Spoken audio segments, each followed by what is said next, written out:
اللہ اس کو پسند نہیں کرتے. بہتان لگا دیتے ہیں جناب یہ تو چور ہے, یہ تو فلانا کام کرتا ہے, تو ایسے, اللہ اس کو پسند نہیں کرتے. اور تانا, تم معلوم تھے مجھے تم ایسے لوگ ہو, اللہ اس کو پسند نہیں کرتے. فرمایا قرآن کریم کے اندر وَيْلٌ لِكُلِّ هُمَزَةٍ لُمَزَةٍ, ایسے لوگوں سے میں بہت ناراض رہتا ہوں. اور دنیا میں بھی وہ ناکام, آخرت میں بھی وہ ناکام, اور ناکامی آخرت کی زیادہ سخت ہے.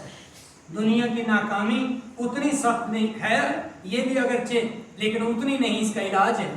یہاں کسی کی سفارش کی امید ہے, یہاں حالات کے سدھرنے کی امید ہے, یہاں منزل پہ پہنچنے کی امید ہے, یہاں سورج طلوع ہونے کی امید ہے, یہاں سورج غروب ہونے کی امید ہے.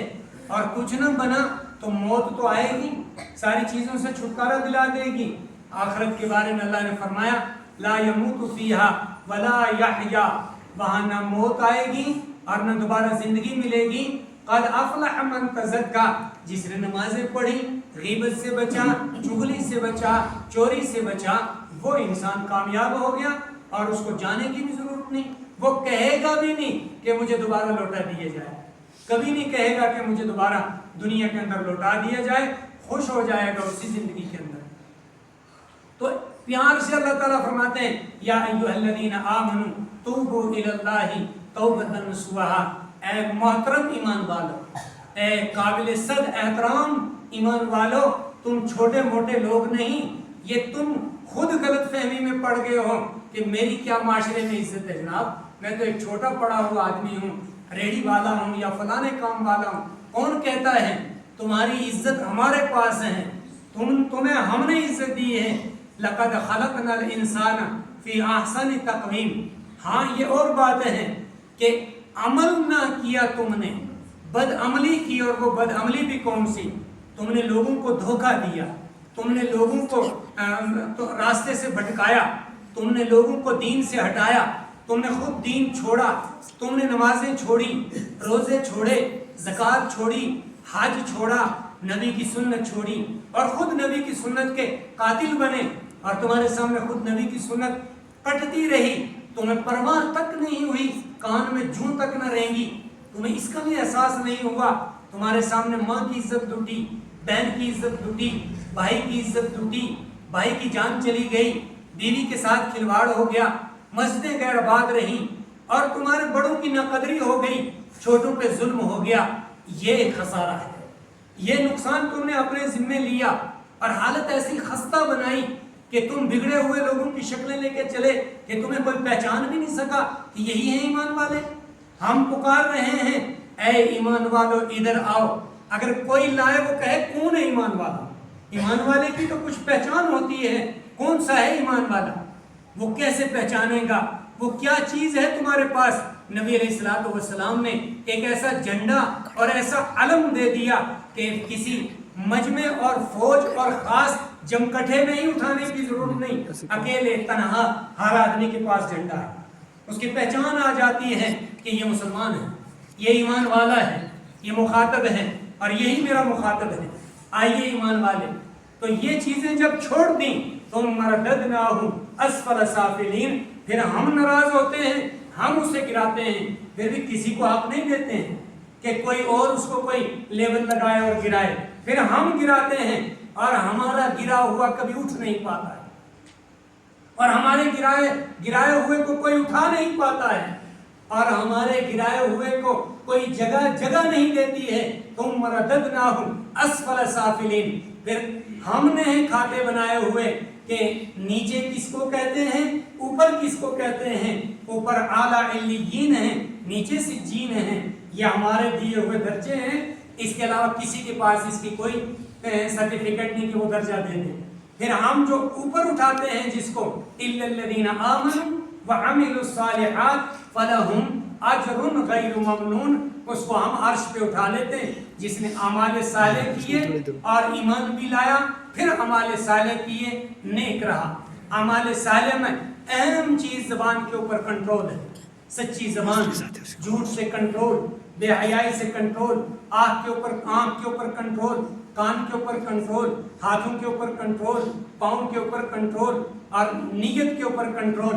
پھر عبادت میں مزہ ہے اور رونق ہے اور قبول ہے, اور اسی بندے کی عبادت آسمان پہ ریشم کے غلاف کے اندر جاتی ہے، اور ورنہ زبان بد، نظر بد، اخلاق بد، عادات بد، سب چیزیں خراب ہیں، تو عبادت اور نماز اور دوسری چیزیں آسمان سے کانٹوں یا کانٹوں بھرے ٹاٹ میں لپیٹ کر منہ پہ پھینک دی جاتی ہے۔ یہ نتیجہ نکلتا ہے۔ تو اللہ تعالیٰ فرماتے ہیں یا ایھا الذین، اے محترم ایمان والو، آؤ توبہ کرو، میں تمہاری توبہ قبول کرتا ہوں۔ لیکن یہ گناہ کیا کیوں؟ وہ جو لفظ پہلے میں بتانے لگا، مرحلہ شکم، ماں کے پیٹ کے اندر جو زندگی گزاری جا رہی، اللہ فرماتے ہیں یا ایھا الانسان، اے میرے انسان۔ یہ نہیں کہا کہ یا ایھا الحیوان، اے جانور، تو کیا کرتا رہا؟ عجیب جانور تھا تو نے جانوروں والے کام کیے۔ جانور کیا کام کرتا ہے؟ جانور بھی جسم والا، روح والا اور احساس والا ہوتا ہے، لیکن انسان نہیں ہوتا، اور انسانوں میں ایمان والا نہیں ہوتا، علم والا نہیں ہوتا، اس کے پاس کوئی ایجوکیشن نہیں ہوتی، تعلیم نہیں ہوتی، تو وہ جب لڑتا ہے پھاڑ دیتا ہے ایک دوسرے کو، اور جب بھیڑتا ہے تو سینے توڑ دیتا ہے، اور جب کہیں خواہش کے لیے جاتا ہے تو حلال حرام کی کوئی پہچان نہیں، ٹکرے مار مار کے سر پھوڑ دیتا ہے۔ ٹھیک جہالت میں انسان جب لڑتا ہے تو صبح لاش ملتی ہے قبروں سے۔ جب کہیں انجیکشن یا شراب یا کوئی نشہ کرتا ہے، یہ بھی نہیں پتہ رہتا کہ میرا کلیجہ پھٹے گا، دماغ پھٹے گا، بچے یتیم رہیں گے، ماں باپ روتے رہ جائیں گے، نتیجہ نکلتا ہے کہ صبح لاش ملتی ہے۔ اے دلے کیا باقی رہا؟ تو کیا لے کے گیا اور کیا دے کے گیا؟ پچھلے بھی پل جائیں گے، اگلے بھی بننے لگ جائیں گے، تو گیا نہ یہاں کا رہا نہ وہاں کا رہا، نقصان اپنا کر بیٹھتا ہے۔ اللہ فرماتے ہیں پھر بھی یا ایھا الانسان، میں نہیں حیوان کہتا، ہے تو میرا انسان، یا ایھا الانسان ما غرک بربک الکریم، تجھے اس کریم رب سے کس نے دور کیا کہ تو تکبر میں رہا؟ میں نے تجھے عارضی کرسی دی، عارضی گھوڑا دیا، عارضی گاڑی دی، عارضی دنیا میں سب کچھ دیا، اصل مقصد تو تیرا آخرت تھی، اصل تو آخرت میں جانے والا تھا، تجھے موت کا فرشتہ آخر اس گاڑی سے، گھوڑے سے، کرسی سے، جہاز سے، فلاں سے اتارنے والا تھا، کبھی تو نے یہ خیال نہیں کیا؟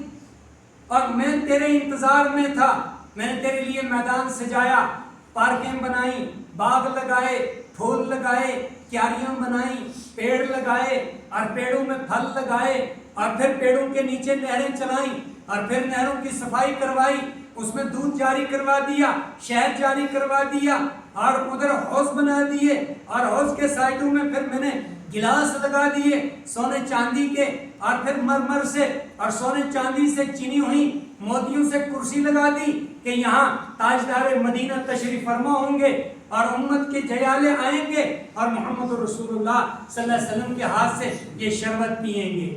وہ کہاں سے آئیں گے؟ وہ دنیا کے کونے کونے میں کوئی پھیری والا ہوگا، کپڑے بیچتا ہوگا، کوئی دکان کرتا ہوگا، کوئی ریڑھی کرتا ہوگا، کوئی گھاس کاٹتا ہوگا، کوئی تاجر ہوگا، کوئی ملازم ہوگا، کوئی اوپر ہوگا، کوئی نیچے ہوگا، کوئی آفیسر ہوگا، کوئی چھوٹا ملازم ہوگا، کچھ ہوگا، لیکن اللہ کو لے کے آئیں گے، محمد رسول اللہ صلی اللہ علیہ وسلم کو لے کے آئیں گے، جھنڈا اسلام لے کے آئیں گے، اپنے جسم کے اوپر لے کے آئیں گے، نمازیں لے کے آئیں گے، اخلاق لے کے آئیں گے، عادتیں لے کے آئیں گے، ان کے لیے یہ ہے، اور محمد رسول اللہ صلی اللہ علیہ وسلم اپنے ہاتھ سے پلا کے آگے جنت میں بھیج دیں گے۔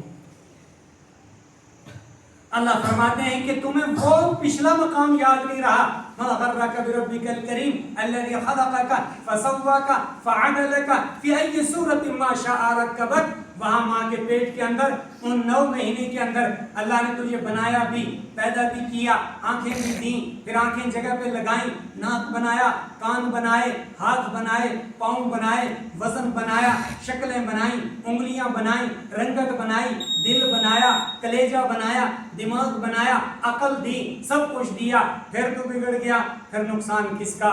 اقترب للناس حسابهم، لوگوں کا حساب ان کا انتظار کر رہا ہے، وہم فی غفلۃ معرضون، اور وہ غفلت میں پڑے ہوئے، انہیں کو نماز کے لیے چلو تو وہ کہتے ہیں کسی اور کا کام ہے، ابھی ہمیں کام جا رہا ہے، ابھی ہمیں موسم بارش آ رہی ہے، ابھی گھاس بھیگ رہا ہے، ابھی فلاں ہو رہا ہے، ابھی سفر آگے ہے، منزل پوری نہیں ہوئی، انہیں کہو روزہ رکھو تو وہ بیماری کا بہانہ کرتے ہیں، انہیں کہو ماں باپ کی خدمت کرو تو کہتے ہیں وراثت نہیں دی، انہیں کہا کہتے ہیں اولاد کے حقوق ادا کرو بچی کے تو کہتے ہیں اس کو اسکول پڑھا دیا ہے، انہیں کہتے ہیں پڑوسی کا حق ادا کرو تو وہ جواب دے دیتے ہیں آپ کو کیا پتا یہ پڑوسی بڑا ظالم ہے، انہیں کہیں استاد کا حق ادا کرو تو وہ کہتے ہیں ایسے بڑے دیکھے ہیں، انہیں کہا شاگرد کا حق ادا کرو وہ کہتے ہیں یہ بچے لوگوں کے آتے جاتے رہتے ہیں، انہیں کو سواریوں کا حق ادا کرو کہتے ہیں یہ بدماش لوگ بیٹھتے رہتے ہیں، ان کو کہیں ڈرائیور کا حق ادا کرو کہتے ہیں یہ ایسے ویسے لنڈے کھنڈے بڑے دیکھے ہیں ہم نے،